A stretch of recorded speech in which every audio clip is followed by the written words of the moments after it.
The following program, Barber News, is a work of fiction. All characters, names, events, and situations depicted are entirely fictional and created for entertainment purposes. Any resemblance to real persons, living or dead, is purely coincidental. Toad is not a real person, but a fictional character. The stories, facts, and claims presented may not be accurate or true. Viewer discretion is advised. Earlier this week, someone pointed out something about Gamma that I found honestly bizarre, and I'll get into that in just a second. But first, let's talk about the brand's whole elite image.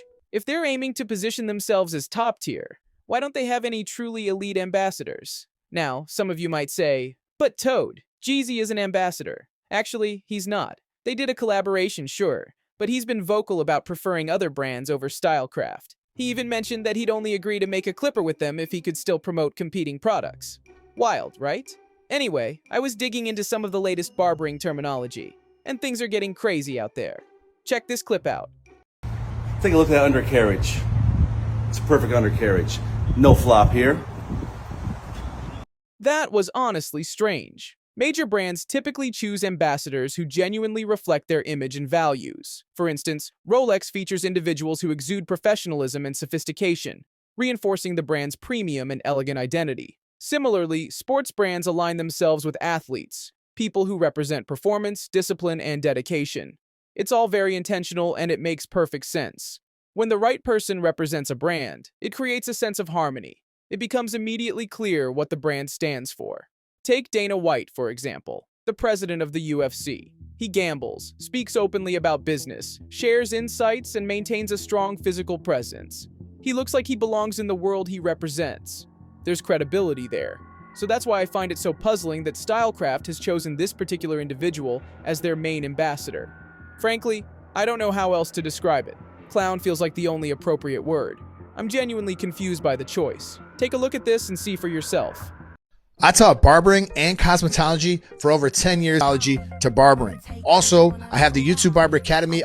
Let's take a moment to be serious. Imagine, hypothetically, if this person turned out to be TPOB, if one day he removed the mask and revealed this as his real identity. It would be hard for anyone to take him seriously.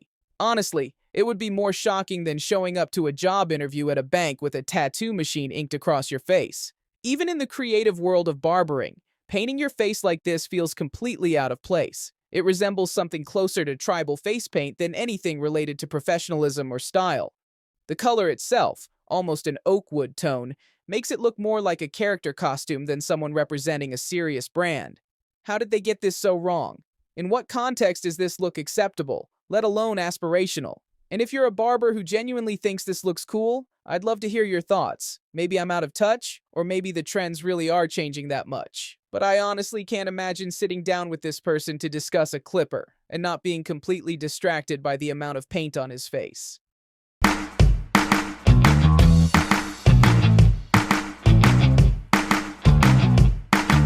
Setting boundaries and maintaining standards is crucial in any industry, and barbering is no exception. Unfortunately, some brands, driven by insecurity or desperation, end up making poor decisions to stay relevant. Take Gamma, for example. They've just announced a clipper with a 6-click lever. But where does it stop? What's next? A clippers with 4 blades and 5 power buttons. Isn't that the point of using guards? This is a clear example of prioritizing gimmicks over real innovation. And let's not forget, Gamma products are manufactured by the MRD factory, the same place that produced a clipper shaped like a pistol. Sure, on paper that sounds bold, maybe even creative, but we can't afford to turn barbering into a joke.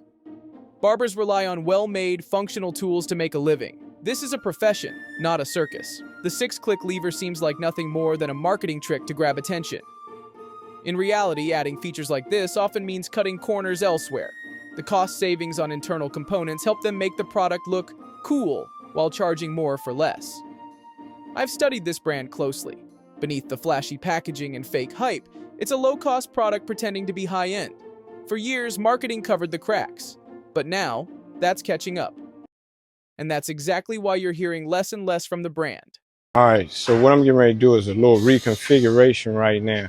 So I'm taking the XO blade off the play adjustable, and I'm getting ready to change it out with the diamond lap cutting blade. And what this is going to do for that chunk blade is going to take that chunk blade to a whole nother level. Putting it in a position, you want to take the engine because it's going to allow you to open your arm close to one. It's going to take to a point where you're able to sculpt very well. And when you come to doing particular work, which you typically do with fade blade, it's going to allow you to do those very specific dots in those small areas that the fade blade would normally get. That's what's going to happen once we set this blade, once we calibrate this chunk blade. So I switched it over. Like I say, when you open the arm up, it's going to open up closer to an OA. Once you close it, it's going to allow you to do more sculpting work. It's going to allow you to cut more particular in the fade area. But overall, it's going to be a better fade blade. And it's typically the only fade blade in the industry that's going to operate at that level.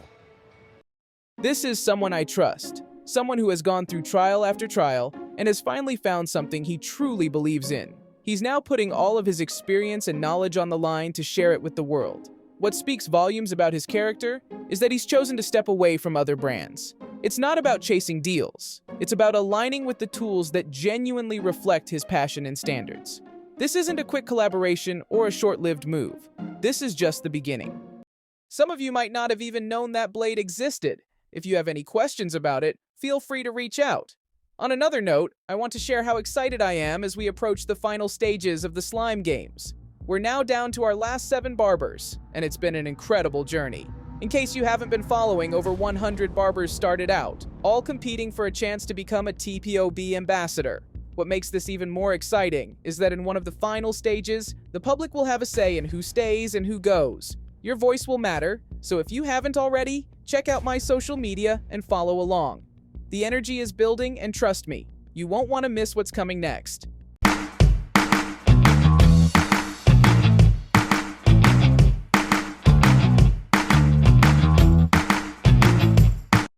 I suppose it's time I talk about it. The latest buzz making its way around the barbering community, the mini play.